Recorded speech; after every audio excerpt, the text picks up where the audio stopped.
So ಇವತ್ತು ಪ್ರಚಾರ ಅಂತಿಮ ದಿನವಾಗಿದ್ರೆ ಈಗಾಗಲೇ ಮುಖ್ಯಮಂತ್ರಿಗಳು, ಅಧ್ಯಕ್ಷರು, ಜನರಲ್ ಸೆಕ್ರೆಟರಿ ಅವರು, ಸಚಿವರು, ಶಾಸಕರು, ಕರ್ನಾಟಕದ ಸುಮಾರು ಭಾಗಗಳಿಂದ ಕಾರ್ಯಕರ್ತರು ಪ್ರಚಾರಕ್ಕೆ ಬಂದು ಉಮೇಶ್ ಮೇಟಿ ಅವರನ್ನು ಗೆಲ್ಲಿಸಲಿಕ್ಕೆ ಪ್ರಯತ್ನವನ್ನು ಮಾಡಿದ್ದಾರೆ.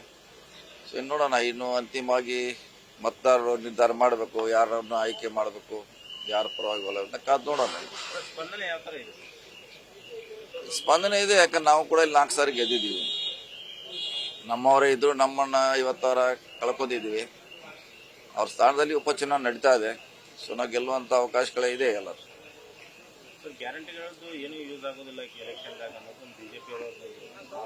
ಇಲ್ಲ ಹೇಳ್ತಾರೆ, ಅವ್ರು ಹೇಳೋ ಹಂಗೆ ಹೇಳ್ತಾರೆ. ಗ್ಯಾರಂಟಿಗಳು ಹಾಗೆ ಆಗ್ತಾವೆ, ಆಗೋಲ್ಲ ಅಂತ ಹೇಳಲಿಕ್ಕೆ ಆಗಲ್ಲ. ಈ ಚುನಾವಣೆ ಸಾಬೀತು ಮಾಡ್ತಿತ್ತು ಗ್ಯಾರಂಟಿಗಳು ನಮ್ಮ ಪರವಾಗಿದೆ ಅಂತ. ಈ 2 ಉಪಚುನಾವಣೆಗಳು ಸಾಬೀತು ಮಾಡ್ತೀವಿ.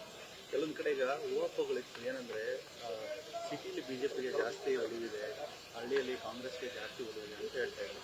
ನೀವು ಅದನ್ನ ಪ್ರಚಾರದಲ್ಲಿ ಎಲ್ಲ ಕವರ್ ಮಾಡ್ಕೊಂಡಂಗೆ ಆಗಿದೆ ಸರ್? ಮಾಡ್ತಾ ಇದೀವಿ ಮುಂಚೆಯಿಂದ. ಈಗ ಸ್ವಲ್ಪ ಬಿಜೆಪಿ ಪರವಾಗಿ ಹೆಚ್ಚು ಸಿಟಿಗಳ ಇದು ಒಂದೇ ಅಲ್ಲ, ಯಾವುದೇ ನಗರ ಪ್ರದೇಶ ಇದ್ರೂ ಕೂಡ ಅದು ಬಿಜೆಪಿ ಪರವಾಗಿ ಹೆಚ್ಚು ಒಲವು ಇದ್ದೇ ಇರ್ತದೆ. ಸೊ ನಮ್ದೇ ಅಂತ ಕಾರ್ಯತಂತ್ರ ಮೂಲಕ, ಜನರನ್ನ ಮನವೊಲಿಸುವ ಮೂಲಕ, ಈ ಗ್ಯಾರಂಟಿ ಹೇಳಿದ್ರಲ್ಲ, ಗ್ಯಾರಂಟಿ ಮೂಲಕ. ಯಾಕಂದ್ರೆ ಗ್ಯಾರಂಟಿ ಎಲ್ಲರೂ ಪಡಿತಿದ್ದಾರೆ, ಎಲ್ಲ ವರ್ಗದವರು, ಎಲ್ಲ ಧರ್ಮ, ಎಲ್ಲ ಸಮಾಜದವರು. ಸೊ ಅದಕ್ಕೆ ನಮ್ಮ ಪರವಾಗಿ ಮತ ನೀಡಿ ಅಂತ ನಾವು ವಿನಂತಿ ಮಾಡ್ತಾ ಇದ್ವಿ. ಸಿಟಿಯಲ್ಲಿ ಬೇರೆ ಬೇರೆ ಚುನಾವಣೆಗಳನ್ನು ಮಾಡಿದ್ದೀರಿ ಸರ್, ಈ ಕ್ಷೇತ್ರಕ್ಕೂ ಬೇರೆ ಬೇರೆ ಕ್ಷೇತ್ರಕ್ಕೂ ಕಂಪೇರ್ ಮಾಡಿದಾಗ ಈಗ ಇಲ್ಲಿ ವಾತಾವರಣ ಬೇರೆ ಯಾವುದೇ ನೀವು 224 ಕಾನ್ಸ್ಟಿಟ್ಯೂನ್ಸಿ ಹೋದ್ರೆ ಡಿಫ್ರೆಂಟ್ ಆಗಿ ಚುನಾವಣೆ ಒಂದೇ ತರ ಇರೋಲ್ಲ. ಅಲ್ಲಿ ವಾತಾವರಣ, ಅಲ್ಲಿರುವಂತ ಸಮಸ್ಯೆಗಳು, ಅಲ್ಲಿರುವಂತ ಸ್ಪರ್ಧೆ ಡಿಫ್ರೆಂಟ್ ಆಗೇ ಇರುತ್ತೆ. ಇದು ಡಿಫ್ರೆಂಟ್ ಆಗಿದೆ. Okay, thank you.